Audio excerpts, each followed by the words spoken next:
Hello my students, I am Hariom sir. और जैसा कि आप जानते हैं कि हर मंडे टू सैटरडे हम अपने इस चैनल पर इस समय क्लास 10th की केमिस्ट्री को कंटिन्यू करा रहे हैं। तो चैप्टर यूनिट 3 है आपका मेटल एंड नॉन मेटल। इसमें आज वीडियो नंबर 8 में सीक्वेंस में हम चलते हैं। तो कोर्स कंटेंट के हिसाब से देखा जाए तो occurrence of metal in nature, यानी हमारी नेचर में मेटल की प्रेजेंस क्या है, किस फॉर्म में मेटल मिलता है, तो इसके विषय में हम डिस्कस करेंगे। तो फर्स्ट आता है आपका, देखिए मेटल जो है in free state and in combined state. Free state में भी मिलते हैं और कंबाइंड स्टेट में भी मिलते हैं। अब बात ये आती है कि फ्री स्टेट में कौन मिलते हैं, कौन से मेटल हैं जो फ्री स्टेट में मिलते हैं और कौन से ऐसे मेटल हैं जो कंबाइंड स्टेट में मिलते हैं। तो देखिए हमने आपको रिएक्टिविटी सीरीज पढ़ाई थी। रिएक्टिविटी सीरीज में ये बताया होगा कि अप टू बॉटम जो मेटल्स होते हैं उनकी जो रिएक्टिविटी है अप टू बॉटम क्या होती है, डिक्रीज होती चली जाती है। तो आप यहाँ एग्जाम्पल नीचे देख रहे हैं, गोल्ड, प्लेटिनम, सिल्वर और मरकरी, ये एलिमेंट रिएक्टिविटी सीरीज के बिल्कुल लास्ट में है, जो ये प्रूव करते हैं कि ये बहुत लीस्ट रिएक्टिव मेटल है। ये क्या है, बहुत लीस्ट रिएक्टिव है, यानी बहुत कम जो है रिएक्ट करने वाले मेटल हैं। और जब बहुत कम रिएक्ट करते हैं तो जाहिर सी बात है, जब किसी से रिएक्ट ही नहीं कर पा रहे हैं तो फ्री कंडीशन में मिलते हैं, वर्षों तक जो है फ्री कंडीशन में पड़े रहते हैं। बात समझ में आ गई। और इन कंबाइंड स्टेट ये जितने मेटल आपको दिखाई दे रहे हैं, जिसमें सोडियम है, कैल्शियम है, पोटेशियम है, एल्युमिनियम है, ये सब के सब क्या है, मोर एक्टिव एनिमल होते हैं, सॉरी मोर एक्टिव मेटल्स होते हैं। और मोर एक्टिव मेटल्स क्या है कि ये बड़े आसानी से दूसरे कंपाउंड से क्रिया करके, दूसरे मेटल से क्रिया करके या दूसरे नॉन मेटल से क्रिया करके कंपाउंड का फॉर्मेशन करते हैं। और ये कंबाइंड स्टेट में मिलते हैं।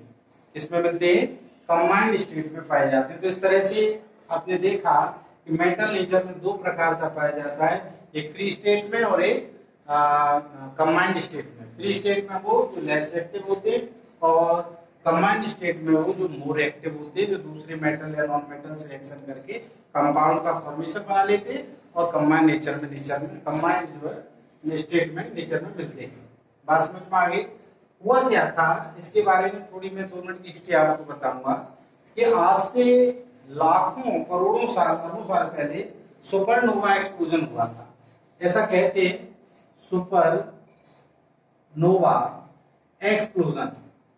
ये सुपरनोवा एक्सप्लोजन हुआ था तो इसके जितने भी मेटल्स हैं, इससे निकले हुए रेडिएशन से जो मेटल्स हैं जमीन के अंदर दब गए और फिर उन पर अर्थ क्रस्ट होती रही, जमीन की परतें जमा होती रही। और जब 200-250 मीटर नीचे जाके जब खोदा गया तो डेलों के रूप में ये मेटल हमको प्राप्त हुए। तो ये स्टेट होती है। अब ये क्या है कि मेटल सीधे तो नहीं मिलते हैं, मेटल मिलते हैं हमें दो फॉर्म में, मिनरल्स फॉर्म और जो है कोर्स फॉर्म। अब बात आती है मिनरल्स क्या है। तो मिनरल्स देखिए ये दिया हुआ है, metals bearing substance found in the earth crust are called minerals. तो मेटल्स को लिए हुए कुछ पदार्थ, अपने अंदर मेटल्स को लिए हुए कुछ पदार्थ अर्थ क्रस्ट में जो मिलते हैं उन्हीं को जो हम जो है मिनरल्स कहते हैं। या हम ये कह सकते हैं अदर वर्ड्स में solid compound metals occurring in nature are called. कुछ सॉलिड कंपाउंड्स होते हैं जो नेचर में मिलते हैं। जैसे मैं आपको बताऊं, जैसे मान लो हमें इस तरह से ये रूटीन मिल गया, ऐसे इस तरह से मिल रहा है, ये सॉलिड कंपाउंड है, इसके अंदर जो मिल रहा है मेटल, उसको जो हम जो है मिनरल्स के नाम से जानते हैं। क्लियर हो गया मिनरल्स क्या होता है। मिनरल्स के बारे में हमें नॉलेज मिल गई कि मिनरल्स क्या है। तो हमने आपको बता दिया, metal bearing substance found in the earth crust are called minerals. In other words the solid compound of metals occurring in nature, यानी हम जिस फॉर्म में जो हमें सब्सटेंस मिल रहा है, जो मेटल को अपने साथ लिए हुए वही उसकी फॉर्म मिनरल्स कहलाती है। बात क्लियर हो गई। वही उसकी फॉर्म क्या कहलाती है, मिनरल्स कहलाती है। अब बात आगे आती है, देखिए ओर्स। ओर्स क्या है? ओर्स भी क्या है? मिनरल्स की एक तरह से ओर्स है, लेकिन ओर्स उस मिनरल्स को कहते हैं जिसमें फायदे की दृष्टि से यानी प्रॉफिट की दृष्टि से मेटल को निकाला जाता है। देख लीजिए पहले इसको, देखिए मैं बता भी देता हूं, क्लियर लिखा हुआ है, the minerals from which metal can be obtained on a commercial scale are called ores. यानी उस मिनरल से कॉमर्शियल दृष्टि से, कॉमर्शियल स्केल से हम मेटल को निकाल रहे हैं तो उसको हम जो ओर्स कहते हैं, या अदर वर्ड से metals can be extract profitably called ores, या फायदे की दृष्टि से हम उस मेटल को मिनरल से निकाल रहे हैं।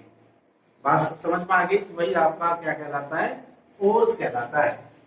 अब होता क्या है, यहाँ देखिए आप, जैसे मैं आपको बता देता हूँ, कभी कभी क्या होता है कि दोनों वर्ड हमें एक से लगते हैं, मिनरल्स भी एक सा लगता है और जो है ओर्स भी एक सा लगता है, क्योंकि उन्होंने बताया कि जो मिनरल्स है, जिन जो अपने अंदर मेटल्स लिए हुए हैं, ऐसे सब्सटेंस को मिनरल्स कह रहे हैं।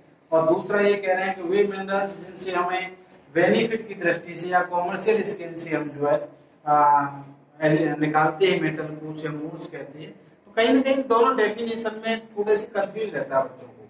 अब मैं आपको यहाँ क्लियर करा देता हूँ। देखिए ये तीन चीजें हैं, zinc carbonate, zinc oxide, zinc sulphate, तीनों को देख लीजिए इस तरह से। जिंक कार्बोनेट आपको नजर आ रहा है, जिंक ऑक्साइड नजर आ रहा है और जिंक सल्फेट नजर आ रहा है। इन तीनों में हम क्या देख रहे हैं? तीनों में जिंक है, Zn है। तीनों में क्या है? Zn है। चाहे कार्बोनेट ले लीजिए, चाहे ऑक्साइड ले लीजिए, चाहे सल्फेट ले लीजिए। अब होता क्या है कि इस जिंक कार्बोनेट को निकालने में, सपोज करो मैंने 1 kg जिंक कार्बोनेट निकाला जिसमें 25 रुपीज खर्च हुए। अब मान लीजिए जिंक ऑक्साइड में मैंने निकाला 28 रुपए पर केजी में खर्च हुए, और इस जिंक सल्फेट से जिंक निकाला तो मान 30 रुपए पर केजी में खर्च हुए। अब बात ये आती है कि पर केजी में जो मेरा खर्चा जा रहा है वो कम किस में है? तो मैं देखता हूं कि zinc carbonate, zinc oxide, zinc sulphate में से जिंक को निकालने में सबसे कम खर्चा आ रहा है जिंक कार्बोनेट से।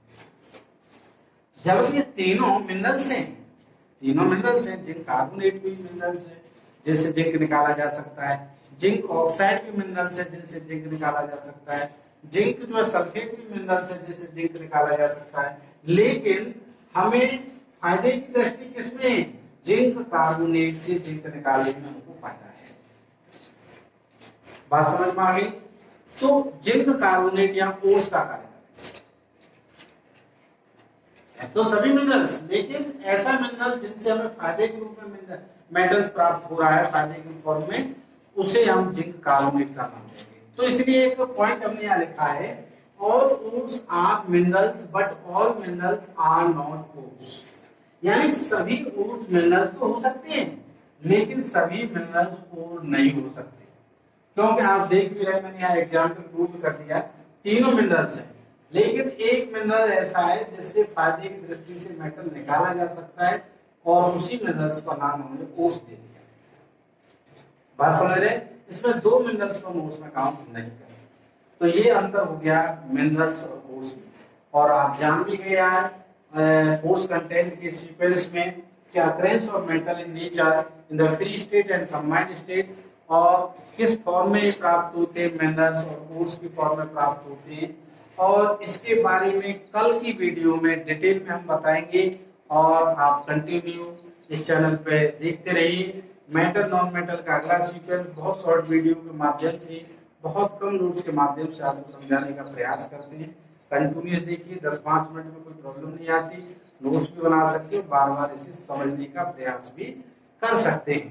तो देख लीजिए आप, और सभी स्टूडेंट लगते रहिए और चैनल को लाइक कीजिए, सब्सक्राइब कीजिए, और अंत में अपने फ्रेंड को फ्रेंड सर्कल में शेयर करें। Thank you.